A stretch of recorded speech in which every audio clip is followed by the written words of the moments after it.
You know, Shane, the biggest talking point after the Adelaide Test match was the fact that now, after Rohit Sharma has failed at number 6 and so has KL Rahul, are we going to see a change? Is Rohit Sharma going to, be back at opening the batting with Yashasvi Jaiswal? KL Rahul comes down the order. There have been a lot of plaudits who have been, backing that Rohit Sharma should be opening the batting. What do you think? I mean, I think it should happen because, again, if you look at the way Rohit has been playing recently, obviously, I don't think he's someone who's going to be seen as a big threat. And I hate saying that, but the fact of the matter is his form has been pretty poor in Test cricket. But if you want him to be performing at his best, it has to be in the opening position. He had mixed returns as a middle order bat. In fact, it led to him getting dropped from Test cricket altogether when he was first playing there. His renaissance, both in white ball and red ball cricket, came at the top of the order.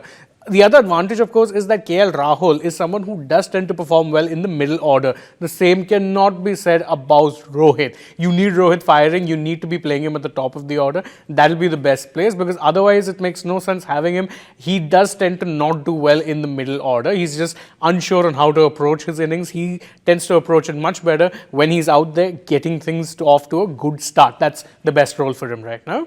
You know, Kohli did get 100 in the second day, say, in Perth. But at Adelaide, though he's got a very good record at Adelaide, but this time round he didn't click in the Adelaide.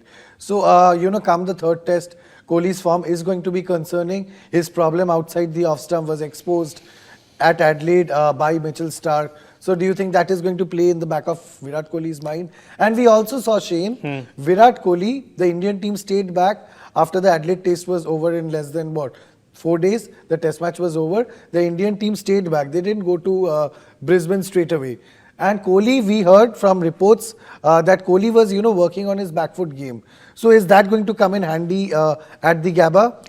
Yeah, two reasons that might help him. One, of course, is the fact that he's been caught, nudging forward too often. So what tends to happen then is that once he's bowled in that corridor of uncertainty, he'll come forward but not really offer much of a shot. He'll press forward. Yes. And then what happens is it'll take his edge and then it just finds either the keeper or the slips. So the back foot there will be more advantageous because it'll perhaps give him a little bit more time to read the ball. Second, of course, we know Brisbane is always a venue where, back of a length bowling tends to work wonders because you will look to bounce it and short. It's always been one of the bounciest tracks in Australia historically, and the curator has come out and said that that's exactly what we're going to be trying to prepare for this test match. So yeah, no harm actually, working on your back foot game. When it comes to the short pitch stuff, I'm not as concerned with Kohli because he does tend to rock back onto the back foot and play his pull shots really well. Rohit, another one who, we know is a good hooker of the ball, also a very good puller.